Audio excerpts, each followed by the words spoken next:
حمید بن ہلال نے کہا مجھے ابو بردہ نے حدیث بیان کی، انہوں نے کہا حضرت ابو موسیٰ اشعری رضی اللہ تعالیٰ عنہ نے کہا میں بنو اشعر میں سے 2 آدمیوں کے ساتھ نبی صلی اللہ علیہ وسلم کی خدمت میں حاضر ہوا، ایک میری دائیں جانب تھا اور دوسرا میری بائیں جانب۔ ان دونوں نے کسی منصب کا سوال کیا۔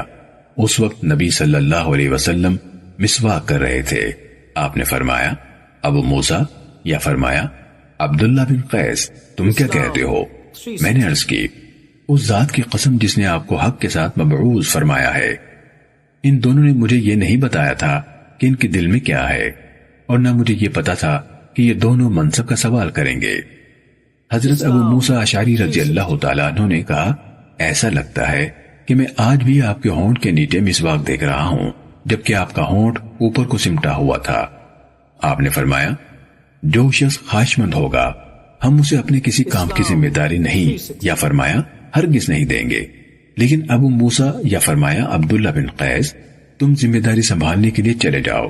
تو آپ صلی اللہ علیہ وسلم نے انہیں یمن بھیج دیا، پھر ساتھ ہی ان کے پیچھے معاذ بن جبل رضی اللہ تعالیٰ عنہ کو بھیج دیا۔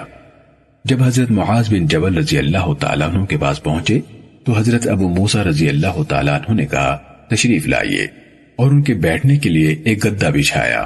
تو وہاں اس وقت ایک شخص رسیوں سے بندھا ہوا تھا۔ انہوں یعنی حضرت معاذ رضی اللہ تعالیٰ عنہ نے پوچھا یہ کون ہے؟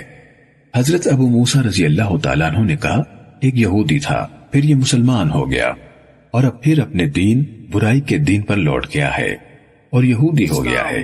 حضرت معاذ رضی اللہ تعالیٰ عنہ نے کہا میں اس وقت تک نہیں بیٹھوں گا جب تک اس کو قتل نہ کر دیا جائے، یہی اللہ اور اس کے رسول صلی اللہ علیہ وسلم کا فیصلہ ہے۔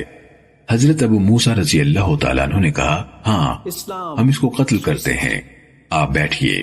حضرت معاذ رضی اللہ تعالیٰ عنہ نے کہا میں اس وقت تک نہیں بیٹھوں گا جب تک اس شخص کو قتل نہیں کر دیا جاتا جو اللہ اور اس کے رسول صلی اللہ علیہ وسلم کا فیصلہ ہے۔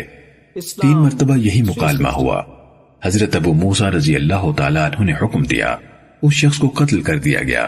پھر ان دونوں نے آپس میں رات کے قیام کے بارے میں گفتگو کی۔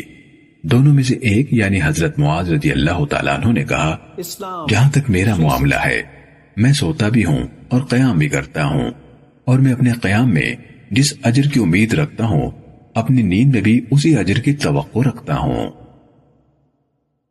صحیح مسلم